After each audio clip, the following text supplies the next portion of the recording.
श्रीमद्भागवत गीता का प्रथम अध्याय अर्जुन विषाद योग कहलाता है। यह अध्याय महाभारत की युद्ध भूमि कुरुक्षेत्र में घटित होता है, जहां कौरव और पांडव सेनाएं युद्ध के लिए आमने सामने खड़ी हैं। युद्ध प्रारंभ होने ही वाला है और ऐसे समय में भगवान श्री कृष्ण अर्जुन के सारथी बने हैं। इस अध्याय में युद्ध के ठीक पहले की मानसिक और भावनात्मक स्थिति का वर्णन है। अर्जुन जब दोनों पक्षों की सेनाओं को देखता है, जिनमें उसके गुरु, बंधु, सखा और परिजन सम्मिलित है, तो वह गहरे विषाद शोक में डूब जाता है। उसके शरीर में कंपन होने लगता है, धनुष हाथ से छूट जाता है और वह युद्ध करने से इनकार कर देता है। यह अध्याय हमें यह दिखाता है कि मानव जब मोह, ममता और दुविधा में फंसता है, तब उसकी बुद्धि कैसे विचलित होती है। अर्जुन के माध्यम से यह अध्याय आत्मा की उस पीड़ा को व्यक्त करता है जब वह धर्म और कर्तव्य के बीच उलझ जाती है।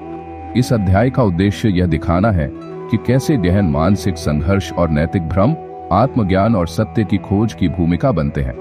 अर्जुन का यह विषाद ही आगे चलकर श्री कृष्ण के उपदेशों की पृष्ठभूमि बनता है, जो संपूर्ण गीता का सार है। धृतराष्ट्र उवाच धर्म क्षेत्रे कुरुक्षेत्रे संवेता युयुत्सव माम काह पांडवाश्चैव किम कुर्वत संजय। अर्थात धृतराष्ट्र ने कहा, हे संजय, कुरुक्षेत्र के पवित्र मैदान में एकत्र होकर युद्ध की इच्छा से मेरे पुत्रों और पांडु के पुत्रों ने क्या किया। कुरुक्षेत्र की रणभूमि में दोनों सेनाएं एक युद्ध के लिए तैयार होकर एकत्र हुई थीं, जो अपरिहार्य था। फिर भी इस श्लोक में राजा धृतराष्ट्र ने संजय से पूछा कि उनके पुत्र और उनके भाई पांडु के पुत्र युद्ध भूमि में क्या कर रहे थे। यह तो स्पष्ट था कि वे युद्ध करेंगे, फिर भी उन्होंने ऐसा प्रश्न क्यों पूछा। अंधे राजा धृतराष्ट्र के अपने बेटों के प्रति प्रेम ने उनकी आध्यात्मिक बुद्धि को धुंधला कर दिया था और उन्हें सद्गुणों के मार्ग से भटका दिया था। उन्होंने हस्तिनापुर के राज्य को अपने असली उत्तराधिकारियों, अपने भाई पांडु के पुत्रों पांडवों से छीन लिया था। अपने भतीजों के प्रति किए गए अन्याय के लिए दोषी महसूस करते हुए उनकी अंतरात्मा उन्हें इस युद्ध के परिणाम के बारे में चिंतित करती थी। धृतराष्ट्र द्वारा इस्तेमाल किए गए शब्द धर्म क्षेत्र, धर्म, पुण्य, आचरण की भूमि उस दुविधा को दर्शाते हैं जिसका वे सामना कर रहे थे। शतपथ ब्राह्मण में कुरुक्षेत्र का वर्णन कुरुक्षेत्र देव यज्ञम के रूप में किया गया है, जो अनुष्ठानों का विवरण देने वाली वैदिक पुस्तक है। इसका अर्थ है कुरुक्षेत्र दिव्य देवताओं का बलिदान क्षेत्र है, इसलिए इसे धर्म को पोषित करने वाली पवित्र भूमि माना जाता था। धृतराष्ट्र को डर था कि पवित्र भूमि उनके बेटों के मन को प्रभावित कर सकती है। अगर यह विवेक की क्षमता जगाती है तो वे अपने चचेरे भाइयों को मारने से दूर हो सकते हैं और युद्ध विराम के लिए बातचीत कर सकते हैं। शांतिपूर्ण समझौते का मतलब था कि पांडव उनके लिए बाधा बने रहेंगे। उन्हें इन संभावनाओं पर बहुत निराशा हुई। इसके बजाय उन्होंने चाहा कि यह युद्ध हो। वह युद्ध के परिणामों के बारे में अनिश्चित थे, फिर भी अपने बेटों के भाग्य का निर्धारण करना चाहते थे। इसलिए उन्होंने संजय से युद्ध के मैदान में दोनों सेनाओं की गतिविधियों के बारे में पूछा। संजय उवाच दृष्ट्वा तु पांडवनिकंक व्यूहो दुर्योधनस्तदा आचार्य मुपासंग में राजा वचन अब्रवीत। अर्थात संजय ने कहा, पांडव सेना को सैन्य क्रम में खड़ा देखकर राजा दुर्योधन अपने गुरु द्रोणाचार्य के पास गया और निम्नलिखित शब्द कहे। संजय ने धृतराष्ट्र की चिंता को समझा, जो यह आश्वासन चाहते थे कि युद्ध अवश्य होगा। संजय ने यह बताकर उनकी चिंता को कम करने की कोशिश की कि पांडव सेना युद्ध के लिए तैयार सैन्य दल में खड़ी है। फिर उन्होंने उन्हें बताया कि उनका बेटा दुर्योधन युद्ध के मैदान में क्या कर रहा था। राजा धृतराष्ट्र अंधे थे, इसलिए उनके सबसे बड़े बेटे दुर्योधन ने हस्तिनापुर राज्य पर शासन किया। महाभारत में उसे स्वभाव से बहुत असभ्य, अहंकारी, दुष्ट और क्रूर बताया गया है। बचपन से ही उसे पांडवों से सख्त नफरत थी और वह उन्हें न्याय दिखाने का कोई मौका नहीं छोड़ता था। वह जानता था कि हस्तिनापुर के पूरे राज्य पर बिना किसी चुनौती के शासन करने के लिए उसे उन्हें खत्म करना होगा।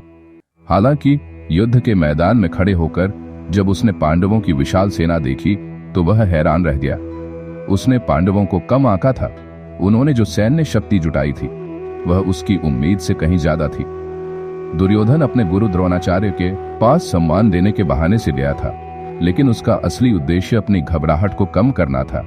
अपने गुरु की ओर उसका कदम यह भी दर्शाता है कि पांडव सेना की विशाल सैन्य संरचना ने उसे घबरा दिया था और अब वह इस युद्ध के परिणाम से भयभीत था। अगले 9 श्लोक दुर्योधन द्वारा बोले गए हैं। पश्यतां पांडुपुत्राणाम आचार्य महती चमु व्यूधा द्रुपद पुत्रेण तव शिष्येण धीमता। अर्थात दुर्योधन ने कहा, आदरणीय गुरु, पांडु पुत्रों की विशाल सेना को देखिए, जिसे आपके ही प्रतिभाशाली शिष्य द्रुपदपुत्र ने युद्ध के लिए कुशलतापूर्वक संगठित किया है। दुर्योधन ने द्रोणाचार्य से पांडव सेना की कुशलता से व्यवस्थित सैन्य टुकड़ी को देखने के लिए कहा, जिसका नेतृत्व उनके सेनापति धृष्टद्युम्न कर रहे थे, जो राजा ध्रुपद के पुत्र थे। वह भी द्रोणाचार्य के शिष्यों में से एक थे। दुर्योधन अपने गुरु को अतीत में की गई गलती की याद दिला रहा था।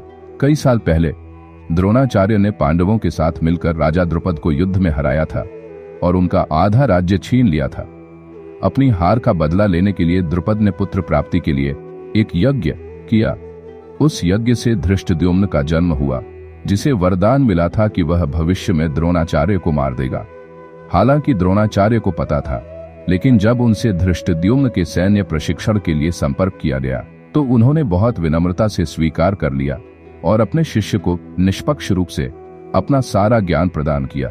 दुर्योधन द्रोणाचार्य को याद दिला रहा था कि भले ही धृष्टद्युम्न उनका शिष्य था, लेकिन वह द्रुपद का पुत्र भी था, जिसे उसे मारने का वरदान प्राप्त था। वह यह सुनिश्चित करना चाहता था कि अतीत की तरह अब जब वे युद्ध के मैदान में थे तो द्रोणाचार्य अपने शिष्यों के प्रति नरम न हो जाएं। अत्र शूरा महेश्वासा भीमार्जुन समा युधि युधानो विराटश्च द्रुपदश्च महारथ धृष्ट केतुश्चेकितान काशी राजश्च वीर्यवान पुरुजित कुंतीभोजश्च शव्यश्च नरपुंग युधामन्युश्च विक्रांत उत्तमौजाश्च वीर्यवान सौभद्रो द्रौपदयाश्च सर्व एव महारथ। अर्थात देखो, उनकी पंक्तियों में कई शक्तिशाली योद्धा हैं, जैसे युयुधान, विराट और द्रुपद, जो शक्तिशाली धनुष धारण करते हैं, और सैन्य कौशल में भीम और अर्जुन टी बराबर है। नियत फलतौंसी आयत थ्रेट थीजेन न पुत्रावर है। धृष्ट केतु, चेकितान, काशी के वीर राजा पुरुजित, कुंती भोज और शैब्य जैसे निपुण योद्धा भी हैं, सभी श्रेष्ठ पुरुष। उनकी पंक्तियों में साहसी युधामन्यु, वीर सुभद्रा के पुत्र उत्तमौजा और द्रौपदी के पुत्र भी हैं, जो सभी महान योद्धा प्रमुख हैं। अपनी चिंता के कारण दुर्योधन को पांडव सेना वास्तविकता से कहीं ज्यादा बड़ी लग रही थी। उसने कभी नहीं सोचा था कि उसके विरोधी इतने सैन्य कौशल वाले योद्धाओं की सेना जुटाएंगे, जो युद्ध में दुर्जय होंगे। आसन्न आपदा के डर से उसने पांडव पक्ष में एकत्र सभी महारथियों, ऐसे योद्धा जो अकेले 10,000 साधारण योद्धाओं के बराबर ताकतवर थे, के नाम गिराने शुरू कर दिए। वे सभी असाधारण नायक और महान सेनापति थे, जो वीरता में उसके चचेरे भाई अर्जुन और भीम के बराबर थे। अस्माकंतु विशिष्ट ये तन्निबोध द्विजोत्तम नायका मम सैन्यस्य संज्ञार्थन तान ब्रवीमिते।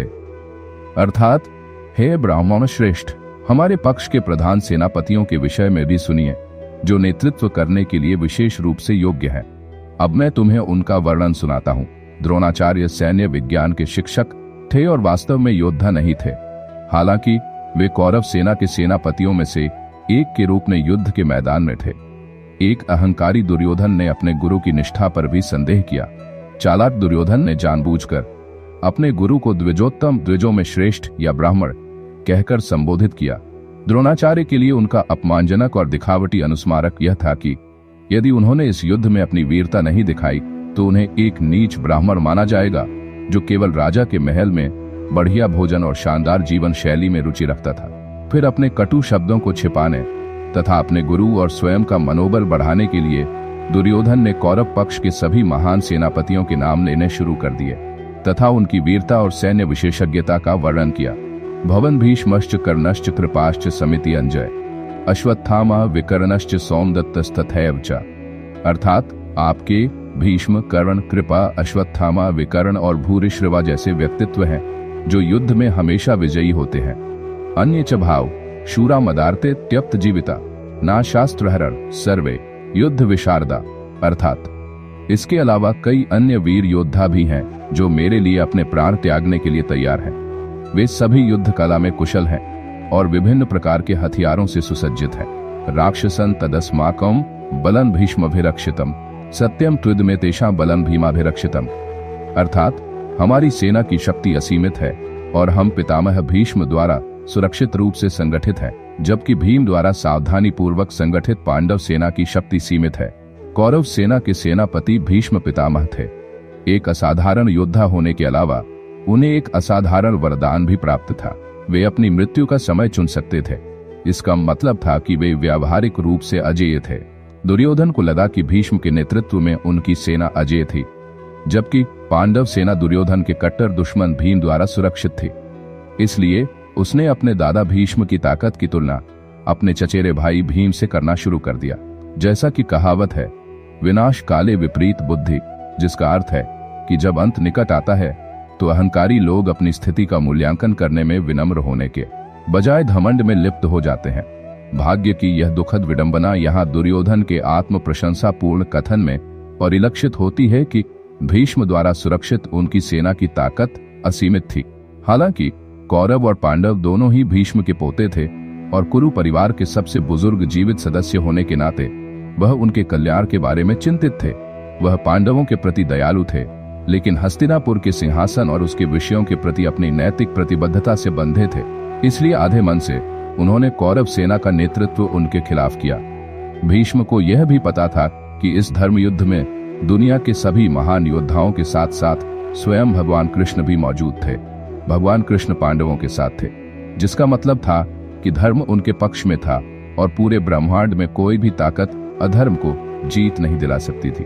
उन्होंने हस्तिनापुर राज्य और उसकी प्रजा की रक्षा करने और उनके प्रति अपनी जिम्मेदारी निभाने की शपथ ली थी। भीष्म ने कौरव सेना का नेतृत्व किया, भले ही उन्हें उनके गलत कामों के बारे में पता था। भीष्म का यह निर्णय उनके चरित्र की मजबूती और रहस्यमय व्यक्तित्व को दर्शाता है।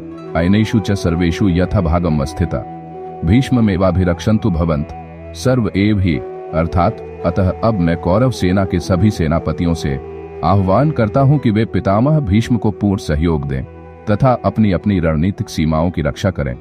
दुर्योधन ने सभी कौरव सेनापतियों से आग्रह किया कि वे भीष्म पितामह के आसपास रहें और उन्हें सैन्य दल में अपनी अपनी स्थिति की रक्षा करते समय पूरा समर्थन दें। दुर्योधन ने भीष्म की अजेयता को एक लाभ के रूप में देखा और इसे अपनी सेना के लिए ताकत और प्रेरणा के रूप में इस्तेमाल करना चाहता था।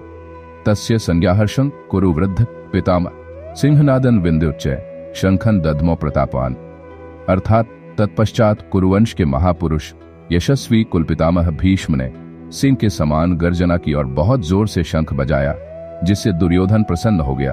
भीष्म जानते थे कि दुर्योधन के पास जीतने का कोई मौका नहीं था, क्योंकि भगवान श्री कृष्ण विपरीत दिशा में थे।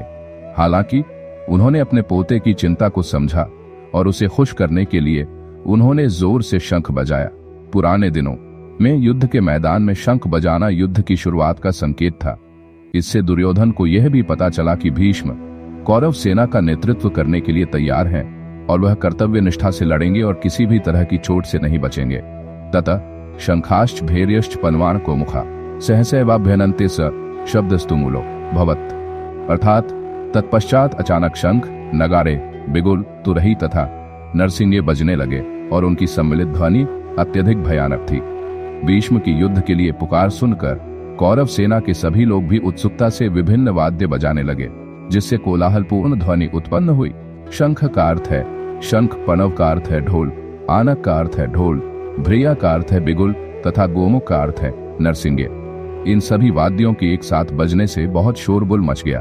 तत् श्वेतर्ह्यर युक्ते महति सिंधने स्थितो माधव पांडवश्चैव दिव्यो शंखो प्रद्धमतु, अर्थात तत्पश्चात श्वेत घोड़ों द्वारा खींचे जाने वाले भव्य रथ पर बैठे हुए पांडव सेना के मध्य में माधव और अर्जुन ने अपने दिव्य शंख बजाए। कौरव सेना का कोलाहल थमने लगा था। तभी पांडव पक्ष की ओर से भव्य रथ पर बैठे हुए भगवान श्री कृष्ण और अर्जुन ने अत्यंत साहसपूर्वक शंख बजाया, जिससे पांडव सेना में भी उत्साह भर गया। यहाँ संजय ने भगवान श्री कृष्ण को माधव कहकर संबोधित किया है। यह दो शब्दों का संयोजन है। माँ जो समृद्धि की देवी लक्ष्मी को संदर्भित करता है और धवपति के लिए प्रयोग किया जाता है। देवी लक्ष्मी भगवान विष्णु की पत्नी है, जो श्री कृष्ण के कई रूपों में से एक है। इस श्लोक का तात्पर्य है कि समृद्धि की देवी पांडवों के साथ थीं और उनकी कृपा से वे इस युद्ध में विजयी होंगे और जल्द ही अपना राज्य पुनः प्राप्त करेंगे। राजा पांडु के पुत्रों को पांडव कहा जाता है और इसका इस्तेमाल 5 भाइयों में से किसी के लिए भी किया जा सकता है। इस श्लोक में जिस पांडव का जिक्र किया गया है वह 5 में से तीसरे अर्जुन है। वह एक शक्तिशाली योद्धा और बेहतरीन धनुर्धर थे। उनका शानदार रथ अग्नि देवता की देन था। पंचजन्य ऋषिकेशो देवदत्तन धनंजय पौंड्रन दधमो महाशंखम भीम कर्मावृकोदर, अर्थात ऋषिकेश ने अपना 5 जन्य शंख बजाया तथा अर्जुन ने देवदत्त शंख बजाया। अत्यधिक भोजन करने वाले तथा अत्यंत कठिन कार्य करने वाले भीम ने अपना महान शंख बजाया, जिसे पौंड्र कहा जाता है। इस श्लोक में श्री कृष्ण को ऋषिकेश कहा गया है, जिसका अर्थ है मन और इंद्रियों का स्वामी। श्री कृष्ण सभी के मन और इंद्रियों के स्वामी हैं। अपनी अद्भुत लीलाओं के दौरान उन्होंने अपने मन और इंद्रियों पर पूर्ण नियंत्रण प्रदर्शित किया। अनंत विजय राजा कुंती पुत्रो युधिष्ठिर, नकुलः सहदेवश्च सुघोषमणि पुष्पकौ, काश्यश्च परमेश्वर शिखंडी च महारथ, धृष्टद्युम्नो विराटश्च सात्यकिश्चापराजित, द्रुपदो द्रौपदेयाश्च सर्वशः, पृथिवीप्ते भद्राश्च महाबाहु, शंखंड सौधमो पृथक्करण, अर्थात राजा युधिष्ठिर ने अनंत विजय बजाया, जबकि नकुल और सहदेव ने सुघोष और मणिपुष्पक बजाया। श्रेष्ठ धनुर्धर और काशी के राजा महारथी शिखंडी, धृष्टद्युम्न, विराट और अजेय सात्यकी, द्रुपद, द्रौपदी के 5 पुत्र और महाबाहु सुभद्रा के पुत्र अभिमन्यु, सभी ने अपने अपने शंख बजाए। हे पृथ्वी के शासक, यहाँ सबसे बड़े पांडव युधिष्ठिर को राजा कहकर संबोधित किया जा रहा है। उन्होंने हमेशा राजसी शान और कुलीनता का परिचय दिया, चाहे वे महल में रहते हों या वनवास के दौरान जंगल में। उन्हें यह उपाधि राजसूय यज्ञ करके भी मिली थी, जिसके लिए उन्हें दुनिया के सभी राजाओं से श्रद्धांजलि मिली थी। इस श्लोक में संजय ने धृतराष्ट्र को पृथ्वी का शासक भी कहा है। इस उपाधि का वास्तविक कारण उन्हें देश के शासक के रूप में उनके कर्तव्यों की याद दिलाना था। इस युद्ध में दोनों पक्षों से भाग लेने वाले इतने सारे राजाओं और राजकुमारों के साथ ऐसा लग रहा था जैसे पूरी पृथ्वी 2 दलों में विभाजित हो गई हो। यह निश्चित था कि यह विशाल युद्ध अपरिवर्तनीय विनाश का कारण बनेगा। इस मोड़ पर युद्ध को रोकने वाला एकमात्र व्यक्ति धृतराष्ट्र था, और संजय जानना चाहता था कि क्या वह ऐसा करने के लिए तैयार है। सघोषो धार्तराष्ट्राना हृदयानि व्याद्रायत, नभश्च पृथ्वी चैव तुमलो भ्यनुनादयन, अर्थात हे धृतराष्ट्र, वह भयंकर ध्वनि आकाश और पृथ्वी में गूंज उठी और उसने आपके पुत्रों के हृदय को विदीर्ण कर दिया। संजय ने धृतराष्ट्र को बताया कि पांडव सेना से विभिन्न शंखों की प्रचंड ध्वनि उनके पुत्रों के हृदय को तोड़ रही थी, जबकि उन्होंने पांडवों की ओर से ऐसी किसी प्रतिक्रिया का उल्लेख नहीं किया। जब कौरवों ने उत्पात मचाया हुआ था, कौरव भयभीत थे, क्योंकि उनका विवेक उन्हें उनके अपराधों और कुकर्मों के लिए कचोट रहा था। वे युद्ध लड़ने के लिए पूरी तरह से अपनी शारीरिक शक्ति पर निर्भर थे। हालांकि पांडव आश्वस्त थे और सुरक्षित महसूस कर रहे थे, क्योंकि परम भगवान श्री कृष्ण उनके साथ थे। उनकी जीत निश्चित थी। अथ सत्यान दृष्ट्वा धार्तराष्ट्रान कपिध्वज प्रवृत्ते शस्त्र संपते धनुर्दम्य पांडव, ऋषिकेशन तदा वाक्यमिदमहे महीप्ते, अर्थात उस समय पांडुपुत्र अर्जुन ने, जिसके रथ की ध्वजा पर हनुमान का चिन्ह था, अपना धनुष उठाया। हे राजन, आपके पुत्रों को अपने विरुद्ध खड़ा देखकर अर्जुन ने श्री कृष्ण से ये शब्द कहे। यहाँ संजय अर्जुन को दूसरे नाम से संबोधित करते हैं, कपिध्वज, जिसका अर्थ है वानर ध्वज। यह अर्जुन के रथ पर शक्तिशाली वानर भगवान हनुमान की उपस्थिति को दर्शाता है। ऐसा हुआ कि एक बार अर्जुन अपने धनुर्विद्या कौशल पर बहुत घमंडी हो गए और श्री कृष्ण पर चुटकी ली। उन्होंने कहा, मुझे समझ में नहीं आता कि भगवान राम के समय में वानरों ने भारत से लंका तक भारी पत्थरों से पुल बनाने के लिए इतनी मेहनत क्यों की। अगर मैं होता तो मैं बाणों का पुल बनाता। सर्वज्ञ भगवान ने उनसे पूछा, ठीक है, आगे बढ़ो और मुझे अपना पुल दिखाओ।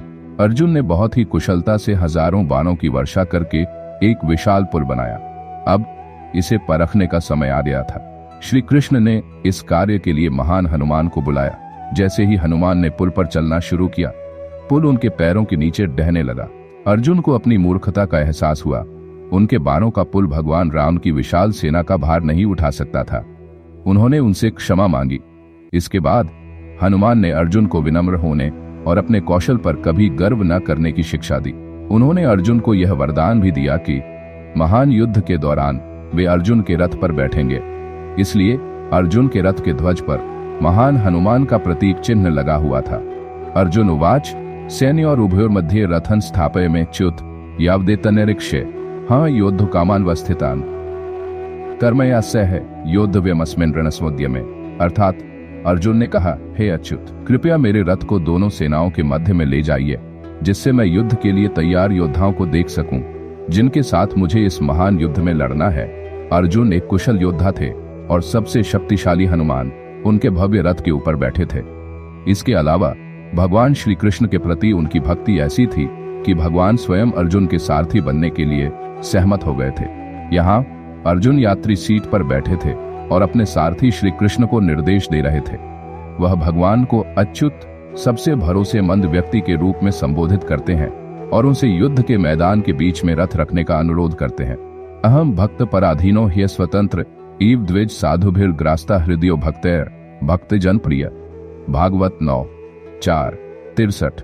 यद्यपि मैं परम स्वतंत्र हूँ, फिर भी मैं अपने भक्तों के द्वारा बंध जाता हूँ।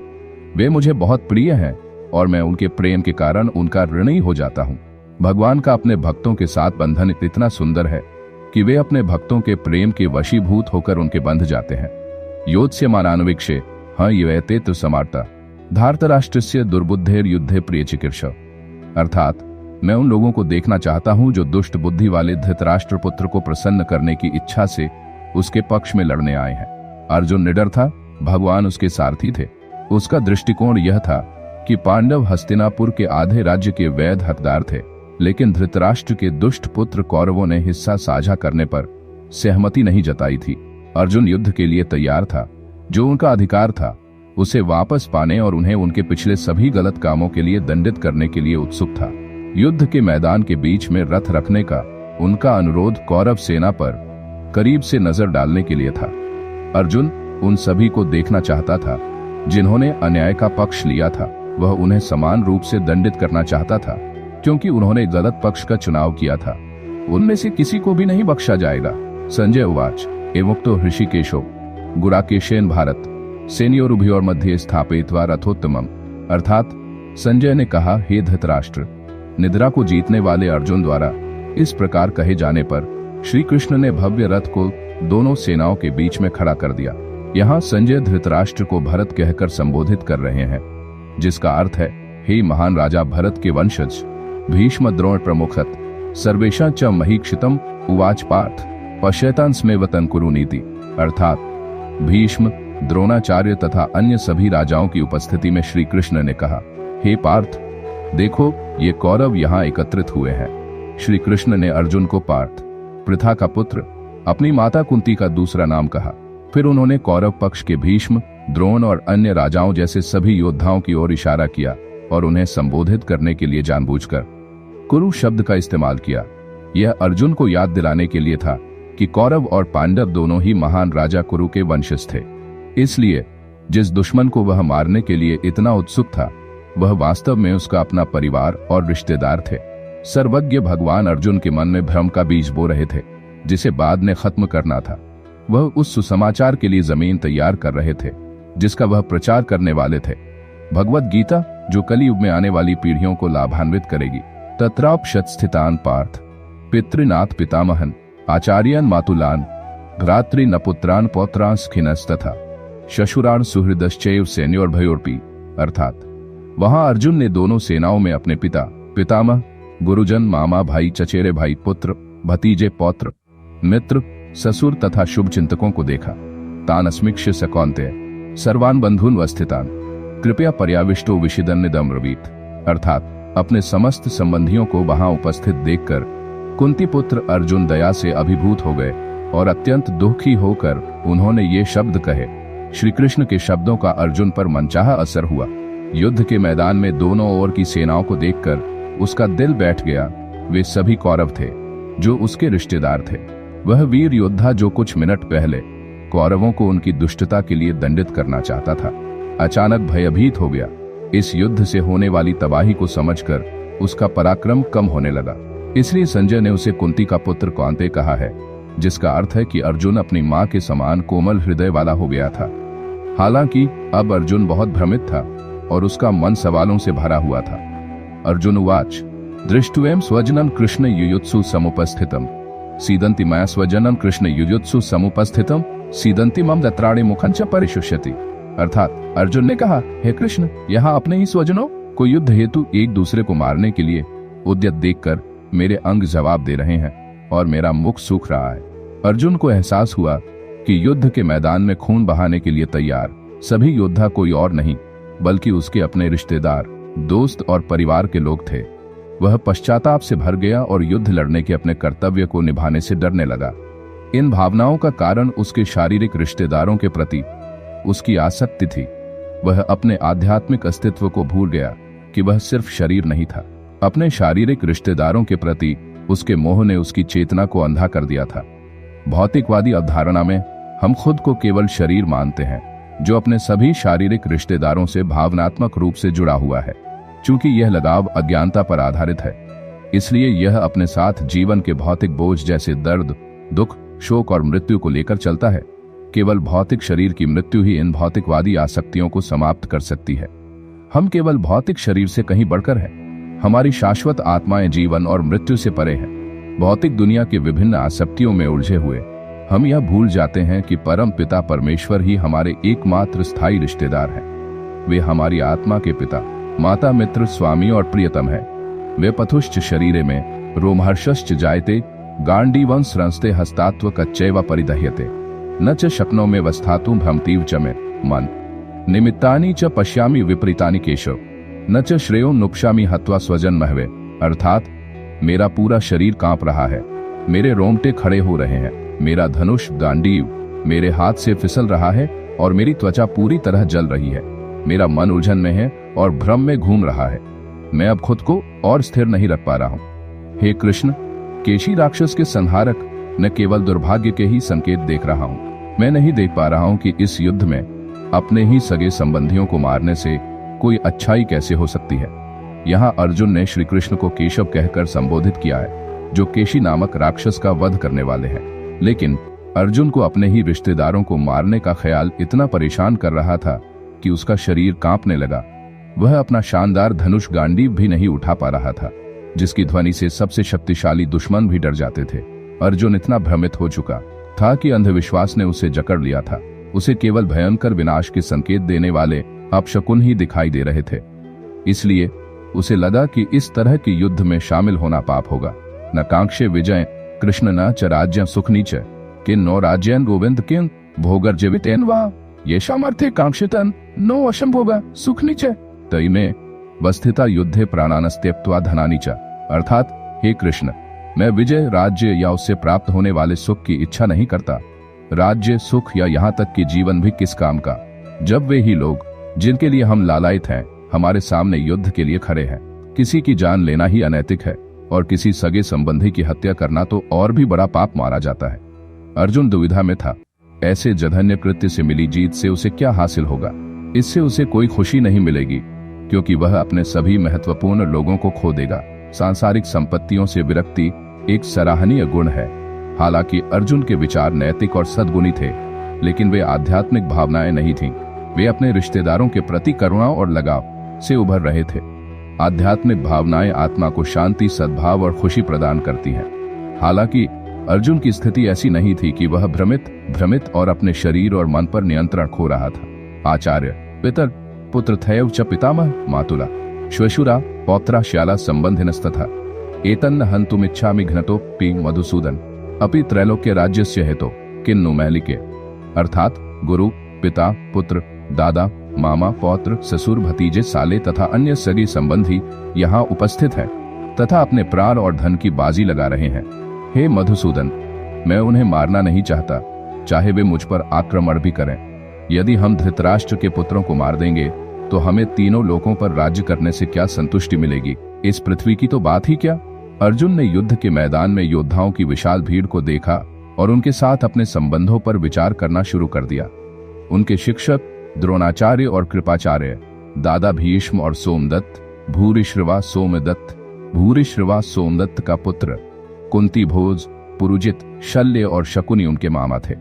100 कौरव उनके चाचा धृतराष्ट्र के पुत्र थे। उनके बेटे, पोते और कई अन्य रिश्तेदार सभी वहां मृत्यु तक युद्ध के लिए तैयार होकर एकत्र हुए थे।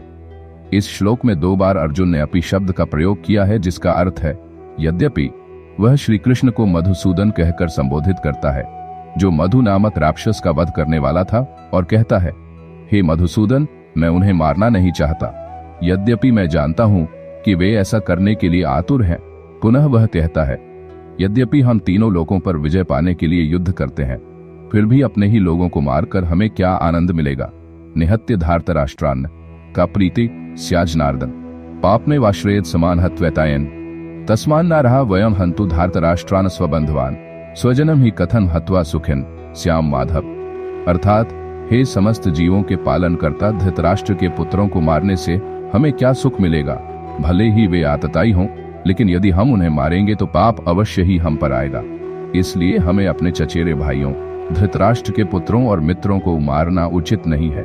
हे माधव कृष्ण, हम अपने ही सगे संबंधियों को मारकर सुख की आशा कैसे कर सकते हैं। पिछले श्लोकों की तरह ही अर्जुन फिर से भले ही शब्दों का उपयोग करके अपने रिश्तेदारों को मारने की अपनी अनिच्छा को स्पष्ट करना जारी रखता है। श्री कृष्ण को जनार्दन, जनता के पालनहार के रूप में संबोधित करते हुए उन्होंने कहा, भले ही मुझे पता है कि वे हम पर हमला करने के लिए तैयार हैं। मुझे लगता है कि मेरे चाचा धृतराष्ट्र के बेटों को मारना पाप होगा।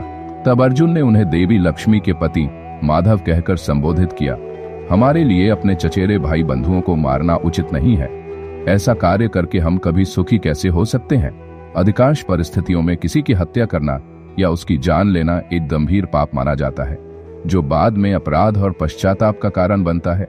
वेद कहते हैं, मां हिंसात सर्वभूतानि, किसी भी जीव की हत्या मत करो जब तक किसी चरम स्थिति में बिल्कुल आवश्यक न हो। किसी भी रूप में हिंसा एक पाप है और अहिंसा एक श्रेष्ठ गुण है। अर्जुन के मामले में भले ही दुश्मन के गलत काम अक्षम्य थे, लेकिन वह इसे अनैतिक मानते हुए उन्हें मारने के लिए तैयार नहीं था। हालांकि वशिष्ठ स्मृति श्लोक 3:19 के अनुसार 6 परिस्थितियों में हत्या करना स्वीकार्य है, ताकि खुद को ऐसे दुश्मनों से बचाया जा सके जिन्होंने उनकी संपत्ति को आग लगा दी हो, उन्हें जहर देने की कोशिश की हो, हत्या की साजिश रची हो, उनकी संपत्ति लूटी हो, उनकी महिलाओं का अपहरण या अपमान किया हो, या उनका राज्य हड़प लिया हो। यहां तक कि मनुस्मृति 8:351 में भी उल्लेख है कि अगर कोई आत्मरक्षा ने हमलावर को मारता है तो उसे पाप नहीं माना जाता है। यद्यपेते न पश्यन्ति लोभोपेह चेतस कुलक्षय कृतम दोषम मित्रत्रोधे च पातकम कथन न ज्ञेयमस्माभि पापादस्मानि वर्तितम कुलक्षय कृतम दोषम प्रापश्यत भिर्जनार्दन। अर्थात उनके विचार लालच से अभिभूत हैं और वे अपने सगे संबंधियों का नाश करने या मित्रों के साथ विश्वासघात करने में कोई बुराई नहीं देखते।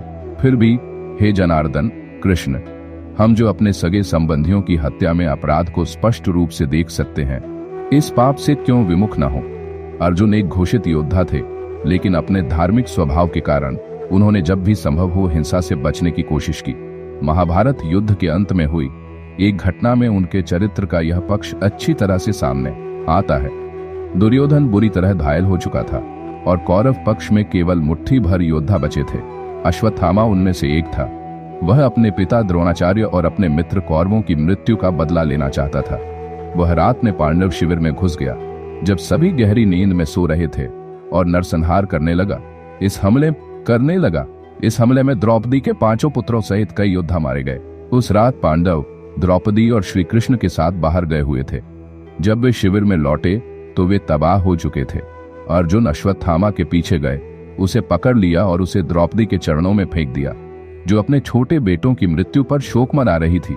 भीम क्रोधित हो गया और अश्वत्थामा को तुरंत मारना चाहता था, लेकिन द्रौपदी एक कोमल हृदय वाली क्षमाशील स्वभाव की महिला थी। उसने कहा कि अश्वत्थामा उनके गुरु द्रोण का पुत्र और ब्राह्मण था, इसलिए उन्हें उसे क्षमा कर देना चाहिए। अर्जुन को समझ नहीं आ रहा था कि आगे क्या करना है और वह श्री कृष्ण से मार्गदर्शन चाहता था, जिन्होंने तब कहा, एक सम्मानीय ब्राह्मण को माफ कर दिया जाना चाहिए, भले ही वह अस्थायी रूप से सद्गुणों से गिर गया हो, लेकिन जो व्यक्ति घातक हथियार लेकर मारने के लिए आगे बढ़ता है उसे निश्चित रूप से दंडित किया जाना चाहिए। अर्जुन समझ गया कि भगवान का क्या मतलब था। उसने अश्वत्थामा को नहीं मारा, इसके बजाय उसने अपने ब्राह्मण के शिखा को काटा, उसके माथे से अपार शक्ति की मणि निकाली और उसे जाने दिया। ऋत्विक पुरोहिताचार्यर मातुलातिथि संश्रितै बल वृद्ध तुरैर वैद्यर ज्ञाति संबंधी बंधवे। मनुस्मृति 4:179। अर्थात अग्नि यज्ञ करने वाले ब्राह्मण, कुल पुरोहित, शिक्षक, मामा, अतिथि, आश्रित, संतान, वृद्ध, चिकित्सक या संबंधियों से झगड़ा नहीं करना चाहिए। अर्जुन को पता था कि अपने ही रिश्तेदारों को मारना बहुत बड़ा पाप है। उसने श्री कृष्ण से कहा, लालच ने उन्हें कौरवों को अंधा कर दिया है और वे ये नहीं समझ पा रहे हैं कि अपने ही रिश्तेदारों और दोस्तों को मारना बहुत बड़ा पाप है। लेकिन जब हम इस पाप से बच सकते हैं तो हम ऐसा क्यों करें? कुरुक्षे प्रणशंति कुल धर्मा सनातन धर्मे नष्टे कुलन कृत्स्नम धर्मो विभक्त्युत। अर्थात जब एक राजवंश नष्ट हो जाता है तो उसकी परंपराएं नष्ट हो जाती हैं और शेष परिवार अधर्म में लिप्त हो जाता है। परिवार के बुजुर्ग सदस्य समाज की सदियों पुरानी परंपराओं, रीति रिवाजों, आदर्शों और महान मूल्यों को अपने साथ लेकर चलते हैं, जिन्हें वे अपनी अगली पीढ़ी को सौंपते हैं। ये परंपराएं परिवारों में नैतिक मूल्यों को पोषित करने और समाज में धार्मिक मर्यादा का निर्माण करने में मदद करती हैं।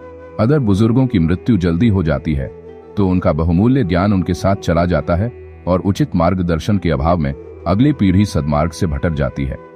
इसलिए अर्जुन का मानना था कि परिवार के बुजुर्गों को बख्श दिया जाना चाहिए। अधर्माभिभवत कृष्ण प्रदुष्यंति कुलस्त्रिय स्त्रीषु दुष्टासु वार्ष्णेय जायते वर्णसंकर। अर्थात हे कृष्ण, दुराचार की अधिकता से कुल की स्त्रियां दुराचारिणी हो जाती हैं और हे वृष्णिवंशी, स्त्रियों की दुराचारिता से अवांछित संतानें जन्म लेती हैं।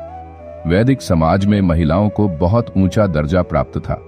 परिवारों के धार्मिक होने और समाज के नैतिक होने के लिए यह आवश्यक है कि उनकी महिलाएं गुणवान हों। मनुस्मृति के अनुसार यत्र नार्यस्तु पूजन्ते रमन्ते तत्र देवता 3:56। जिस समाज में महिलाओं की पूजा की जाती है क्योंकि वे पवित्र और गुणवान होती हैं, वहां स्वर्ग के देवता प्रसन्न होते हैं। अर्जुन चिंतित हो गए और सोचने लगे, बुजुर्गों के मार्गदर्शन और संरक्षण के अभाव में समाज का क्या होगा? परिवार की स्त्रियां गुमराह हो सकती हैं। इसलिए अर्जुन ने श्री कृष्ण से कहा कि यदि परिवार की स्त्रियां अनैतिकता की ओर बढ़ेंगी, व्यभिचार करेंगी, तो वे अवैध संतानें पैदा करेंगी। इससे न केवल भावी पीढ़ियों की शांति और सुख नष्ट होगा, बल्कि पूर्वजों को उनके वैदिक संस्कारों से भी वंचित होना पड़ेगा। पारिवारिक परंपराएं त्याग दी जाएंगी और समाज का कल्याण दांव पर लग जाएगा। संकरो हेलेव कुलधना कुलस्य च पतंती पितरो ह्येषा लुप्तपिंडोदक क्रिया। अर्थात अवांछित संतानों की वृद्धि से परिवार तथा परिवार को नष्ट करने वालों दोनों के लिए नारकीय जीवन प्राप्त होता है। यज्ञ अर्पण से वंचित होने पर ऐसे भ्रष्ट परिवारों के पूर्वज भी पतन का शिकार हो जाते हैं। दोषैरते कुलधना वर्ण संकर उत्साद्यंते जाति धर्मा कुलधर्माश्च शाश्वता। अर्थात जो लोग कुल परंपरा को नष्ट करके अवांछित संतान को जन्म देते हैं, उनके बुरे कर्मों के कारण अनेक सामाजिक और पारिवारिक कल्याणकारी गतिविधियां नष्ट हो जाती हैं। उत्सन्न कुल धर्माना मनुष्याना जनार्दन नरके नियतम वासो भवतित्यनुशुश्रुम। अर्थात हे जनार्दन कृष्ण, मैंने विद्वानों से सुना है कि जो लोग पारिवारिक परंपराओं को नष्ट करते हैं वे अनिश्चित काल तक नरक में निवास करते हैं। अहो बत महत्पापन कर्तुम व्यसिता वयम यज्जाम सुखलोभेन हंतु स्वजन मुदिता यदि माम प्रतिकारम शास्त्रन शस्त्र पाड़े धार्तराष्ट्र राणे ह्यूस्टन में क्षेम तरन भवेत। अर्थात हाय, यह कितना अजीब है कि हमने भयानक परिणामों वाले इस महान पाप को करने का मन बना दिया है। राजसी सुख की इच्छा से प्रेरित होकर हम अपने ही सगे संबंधियों को मारने पर आमादा है। बेहतर होगा कि धृतराष्ट्र के पुत्र शस्त्र लेकर युद्ध के मैदान में निहत्थे और प्रतिरोधीन मुझको मार डाले।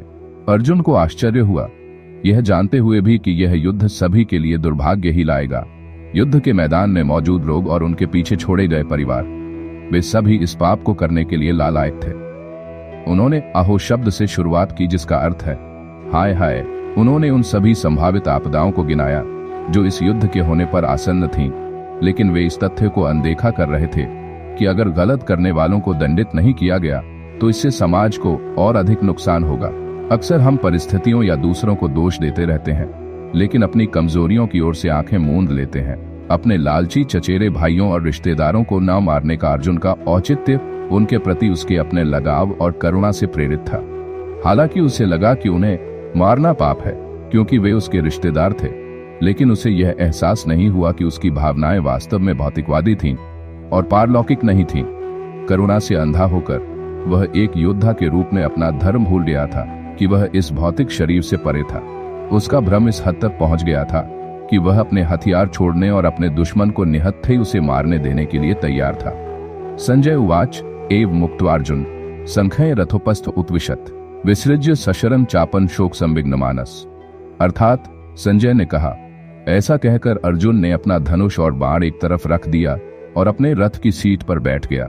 उसका मन व्यथित और शोक से अभिभूत था। युद्ध लड़ने के प्रति अर्जुन की अनिच्छा अब चरम पर पहुंच गई थी। वह अब अपने दुख के आगे समर्पण कर चुका था और गहरे अवसाद में डूब गया था। उसकी यह स्थिति उसके अपने भौतिक मोहों के कारण बनी और उसके कर्तव्य से विमुख हो गई। यह उस व्यक्ति का बिल्कुल अप्रत्याशित व्यवहार था जिसे भगवान के प्रति भक्ति और आत्मसमर्पण का प्रतीक माना जाता था। वास्तव में युद्ध से पहले जब दोनों पक्ष अपनी सेनाएं जुटा रहे थे, पूरी सशस्त्र यदु सेना और निहत्थे भगवान श्री कृष्ण के बीच चुनाव करने को कहा गया। अर्जुन ने भगवान को चुना क्योंकि उसे उन पर पूरा भरोसा था। इस बिंदु पर आइए विचार करें कि अर्जुन वास्तव में कौन था। वह निश्चित रूप से आध्यात्मिक ज्ञान से रहित नौसिखिया नहीं था। उसके दिव्य पिता इंद्र थे जो स्वर्ग के राजा थे। अर्जुन उनके निवास पर गया था और उनसे तथा अन्य दिव्य प्राणियों से कई वरदान प्राप्त किए थे। अपने पिछले जन्म में अर्जुन नर था जो नर नारायण के जुड़वां वंशों का हिस्सा था, जहां नर दिव्य ज्ञान में स्थित सिद्ध आत्मा था और नारायण परमेश्वर थे। फिर कुरुक्षेत्र के युद्ध के मैदान में इतने बड़े कद का एक महान योद्धा अपने हथियार क्यों गिरा रहा था? उसके दुख का कारण क्या था? भावी पीढ़ियों के लाभ के लिए श्री कृष्ण भगवद गीता का ज्ञान सामने लाना चाहते थे। भगवान ने जानबूझकर अर्जुन को भ्रमित करके यह अवसर पैदा किया था। इस अध्याय में अर्जुन ने भगवान के सामने कई तर्क और औचित्य प्रस्तुत किए कि उसे यह युद्ध क्यों नहीं लड़ना चाहिए, और बाद के अध्यायों में श्री कृष्ण ने विस्तार से बताया है कि अर्जुन के तर्क क्यों अनुचित थे और आगे का रास्ता क्या है। इस तरीके से अध्याय 1 समाप्त होता है।